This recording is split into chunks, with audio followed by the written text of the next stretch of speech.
Hi, I'm Neil Ferguson-Lee from the Ecclesbourne Valley Railway, and I'm here at Duffield to show you the state of the track. Now, not only have we slewed it, but it has been ballasted and tamped. So let's take a look at what the result is. Here's the view looking north. You can see right beneath me the marks where the sleepers were, and over to the left you can see where the track has now been moved and is freshly ballasted. Let's look south as well. Here you can see the Lego bricks that we installed about a year ago, and again you can see the marks in what effectively by then was mud instead of ballast where the sleepers have been. And over to the right we can see where we've moved the track is now in fresh, clean ballast, and today they've just completed the process of tamping the track, which means it's been levelled and canted or tilted appropriately for the bend, and it's pretty much now ready to accept trains.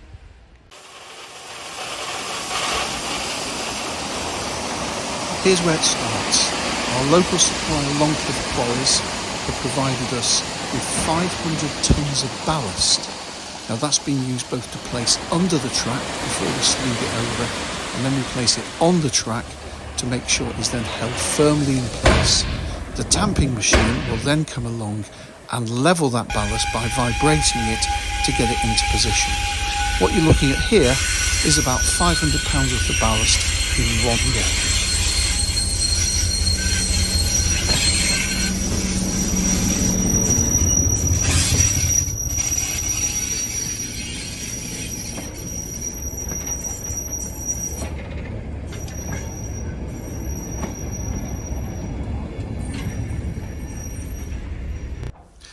On Sunday, I paid a visit to the work site. What we were doing was getting the ballast laid and levelled in time for the tamper to come on Tuesday. Here we see the train backing down from where we'd been loading the ballast, and then we see it dropping the ballast onto the track. What you're then going to see is Joe Marsden on one of our road rail machines using a ballast bucket to scrape the ballast to get it levelled, ready for the team to then bring the tamper in.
When I visited the site on Wednesday, I caught the tamping machine at the end of its work. It had completed all the tamping work and it was making this final run along the line to record the geometry of the track, so we have a record of precisely how it was aligned.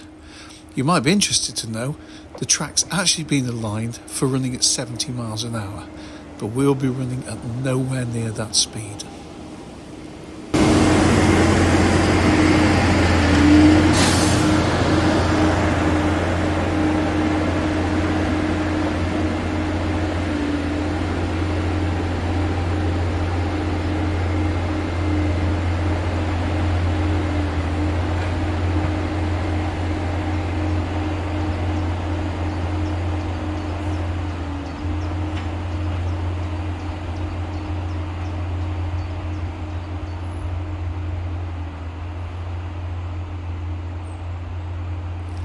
I wanted to have a quick shout out at this moment to Volker Rail.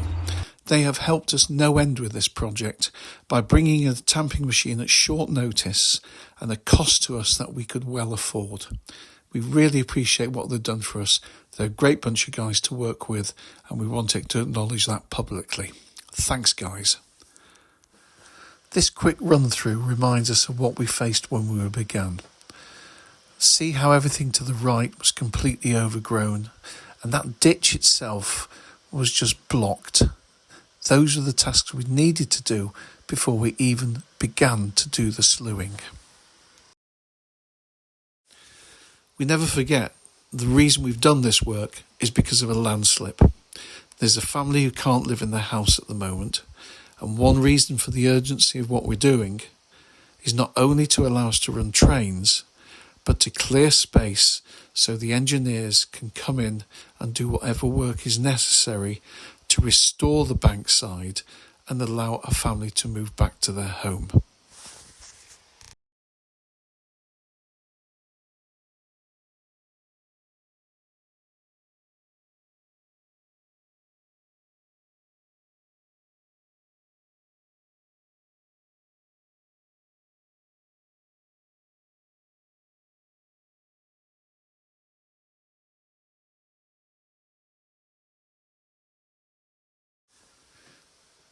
This whole exercise could not have taken place without two very important populations. The first are our volunteers who surveyed, moved mud, dug ditches, installed drainage, placed tons of gravel on top of that drainage to keep it in place, laid ballast, and then very slowly and laboriously, but actually in record time, slewed the track from one side of the cutting to the other. Without the hard work of our volunteers, we would have got nowhere. The other population is to all of you who have donated to our fundraiser. Money makes the world go round, and it certainly makes railways work. So therefore, all I can do is to say thank you. Thank you to our volunteers for your hard work, and thank you to you, all our supporters, for getting us to where we are today.